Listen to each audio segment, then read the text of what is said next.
یہ کہہ رہا ہے کہ اگر یا تو یہ ہوگا کہ حضور کو کل علم غیب ہوگا یا بعض. اگر کل تو ہو نہیں سکتا ہے، وہ خود کہتا ہے، اس لیے کہ کل تو اللہ تعالیٰ کو علم ہے، ٹھیک. اور اگر بعض ہے تو وہ پھر یہ کہتا ہے کہ اگر بعض ہے تو بعض میں حضور ہی کی کیا خاصیت. ایسا علم غیب تو جانوروں، پاگلوں، بچوں اور چوپایوں کو بھی معاذ اللہ ہوتا ہے، شیطان کو بھی ہوتا ہے کہ وہ بھی کبھی بعض چیزوں کا بتا دیتے ہیں. تو یہ اس کا اعتراض.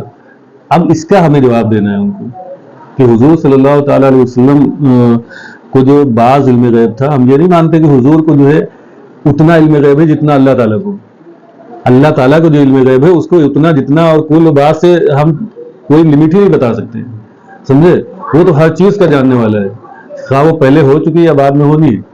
لیکن حضور صلی اللہ تعالیٰ علیہ وسلم کا جو بعض علم غیب ہے وہ بعض کسی کے باپ کو بھی نہیں ہے، سمجھے. اور حضور صلی اللہ تعالیٰ علیہ وسلم کا علم غیب ایسا علم غیب ہے جس کے ایک مثال یہ سمجھیں آپ کہ ہمارے ہاں یہ کہا جاتا ہے، اہل سنت و جماعت کا عقیدہ ہے کہ حضور کو ما کانا وما یکون کا علم ہے.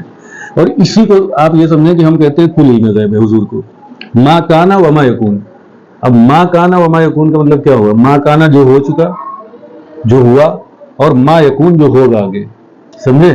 اب جو ہوا اور جو ہوگا یہ ہمارا عقیدہ ہے کہ حضور کو کل علم غیب اس طرح ہے. اب کسی نے کہا کہ جو ہے ان میں سے کہ آپ نے تو یہ اللہ کے برابر کر دیا، تو ہمارا جواب یہ ہوگا کہ جو یہ ما کانا وما یکون جو ہم کہہ رہے ہیں کہ حضور کو ما کانا وما یکون کا علم ہے کہ جو ہو چکا جو ہوگا، تو ما کانا وما یکون کے لیے زمانے کی ضرورت ہے. جو ہوا، کوئی چیز ہوئی تو اس کے لیے کوئی زمانہ رہا ہوگا، اور جو ہوگا اس کے لیے بھی زمانے کی ضرورت ہے. اور حضور صلی اللہ تعالیٰ علیہ وسلم کا اس طور پر کل علم غیب ہے ہمارے لیے. لیکن اللہ کی شان یہ ہے کہ وہ زمان و مکان سے پاک ہے. ما کانا میں جو ہے زمان اور مکان، زمان کا ذکر ہے یا نہیں؟ ما کانا فعل ہے، اور فعل کے لیے زمانہ ہوتا ہے، 3 زمانوں میں سے کسی ایک زمانے کے ساتھ فعل مقید ہوتا ہے. ما کانا وما یکون جو ہو چکا وہ بھی زمانے کے ساتھ مقید، جو ہونے والا وہ بھی زمانے کے ساتھ مقید. تو حضور صلی اللہ تعالیٰ علیہ وسلم کا علم غیب اس اعتبار سے کل ہے ہمارے لیے. اور اگر اللہ کی شان دیکھی جائے تو اس کا علم وہ ہے جو زمان اور مکان سے پاک ہے. اس لیے ہم کہتے ہیں کہ حضور کو کل علم غیب. اور آپ یہ سوچیں کہ سب سے بڑی بات کہ اللہ تعالیٰ کی مخلوق کے لیے سب سے بڑا علم غیب کیا ہو سکتا ہے؟ کائنات جب سے بنی ہے، آپ یہ دعویٰ کر سکتے ہیں کہ جو ہے دیوار کے پیچھے ہم مشین سے دیکھ کے بتا سکتے ہیں، جادو سے دیکھ کے بتا سکتے ہیں، کسی حکمت سے بتا سکتے ہیں، ٹھیک. قبر کے اندر کون سی مادی چیز گر گئی ہے، پڑی ہوئی ہے، وہ مشین سے دیکھ کے آپ بتا سکتے ہیں. لیکن آپ آسمان پہ کیا ہے، چاند پہ کیا ہے، کہاں سیارے کون سے گردش کر رہے ہیں، یہ آپ بتا سکتے ہیں. لیکن دنیا کا کوئی انسان، حتیٰ کہ نبی بھی جو گزر چکے حضور سے پہلے، ٹھیک، انبیاء علیہ السلام، وہ بھی یہ نہیں کہہ سکے کہ ہم نے جو ہے اللہ کا دیدار کیا اور اللہ کو دیکھا ہے، جو تمام غیبوں کا غیب ہے.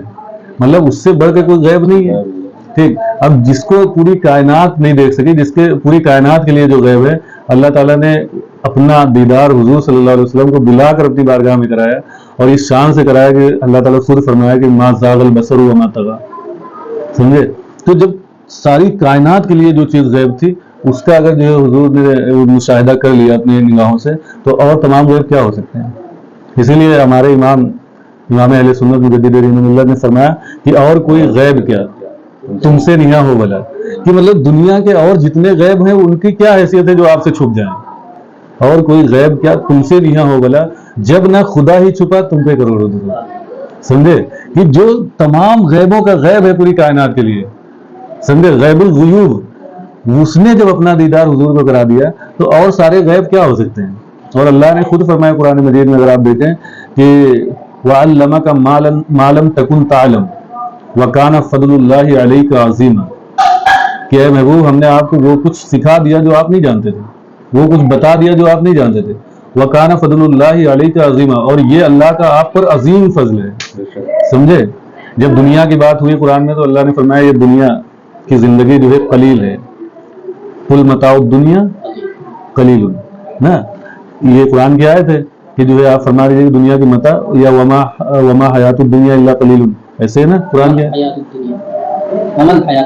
اور کیا ہے کہ مطلب قلیل کا ذکر ہوا. دنیا کا جب ذکر ہوا تو یہ کہا گیا ہے، دنیا کی زندگی کا ذکر ہوا تو کہا گیا ہے دنیا کی زندگی یہ قلیل ہے. اور آپ دیکھیں کہ دنیا میں کتنی زندگیاں ہیں، دنیا کتنی بڑی ہے. ہمارے اور آپ کے لیے تو دنیا بہت بڑی ہے نا.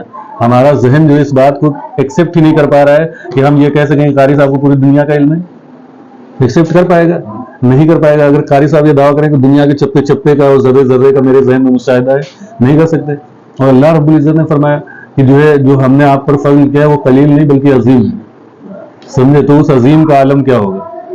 اور اس کے علاوہ جو ہے الرحمن علم القرآن وعلمہ البیان, کہ جو اللہ فرماتا ہے کہ رحمان نے جو ہے انسان کو یعنی حضور صلی اللہ علیہ وسلم کو الرحمن علم القرآن, قرآن کا علم دیا. اور قرآن کی حیثیت کیا ہے؟ تبیانا لکل شیء, قرآن میں ہر چیز کا بیان ہے, جو ہو چکا, جو ہوگا, جو ہونے والا ہے, ساری چیزوں کا بیان ہے. تو اللہ رب العزت نے حضور کو قرآن سکھایا, اور کس صفت کے ساتھ سکھایا؟ اللہ کی بہت ساری, کہیں قہاریت ہے, کہیں جباریت ہے, کہیں جو ہے مطلب ستار ہے, کہیں کیا ہے, مطلب کئی ساری صفتیں. لیکن یہاں جو صفت اپنی بیان کی الرحمن. اور جب کوئی استاد اپنے شاگرد کو رحمان والی صفت کے ساتھ جو ہے پڑھا رہا ہو, جو صرف اللہ کی شان ہے, اسی کو رحمان کہا جاتا ہے. ٹھیک, اتنے رحم کے ساتھ وہ بیان کر رہا ہے کہ ہم نے رحمان کی صفت کے ساتھ اپنے محبوب کو قرآن کا علم سکھایا, تو اس شاگرد کے علم کا عالم کیا ہو سکتا ہے. سمجھے؟ تو یہ ہے حضور کے علم کا بیان. اس کے علاوہ ہمارا یہ کبھی دعویٰ نہیں رہا کہ جو ہے حضور کو مطلب اللہ کے برابر علم, بلکہ وہ کل اور بعض جو مثال دیا ہے اس جاہل نے, اس کی وہ جہالت ہے. ورنہ حضور کے بعض کو جو ہے یہاں بعض ہمارا بعض نہیں ہے. آپ یہ سمجھیں کہ جیسے ساری کائنات کا علم سمندر سے ایک قطرہ ہو, سمندر کا ایک قطرہ نکالیے, آپ ہاتھ میں لیجیے, وہ قطرہ ساری کائنات کا علم ہے, اور حضور کا علم وہ پورا سمندر. یہ جو ہے حیثیت. اور جو اللہ کی بارگاہ میں جو ہے حضور کو لایا جائے تو مثال دیا گیا ہے. حالانکہ یہ مثال جو ہے آپ اس کو عقیدے میں نہ لیں, لیکن ایک سمجھانے کی غرض سے کہ جیسے پوری مخلوق کا علم حضور کے علم کے مقابلے میں ایسے ہی ہے جیسے سمندر سے نکالا ہوا ایک قطرہ پانی کا, ایسے ہی اللہ تعالیٰ کا علم جو ہے وہ کروڑوں سمندر, اور حضور کا علم اس کے سامنے جو ہے کروڑواں جو ہے قطرہ پانی کا. یہ ایک مثال کے طور پہ. لیکن عالم کے لیے کیا ہے؟ عالم کی پوری دنیا کی حیثیت علم کی یہ ہے جیسے سمندر کا ایک قطرہ اور حضور کا ہزاروں سمندر. یہ ہے علم غیب.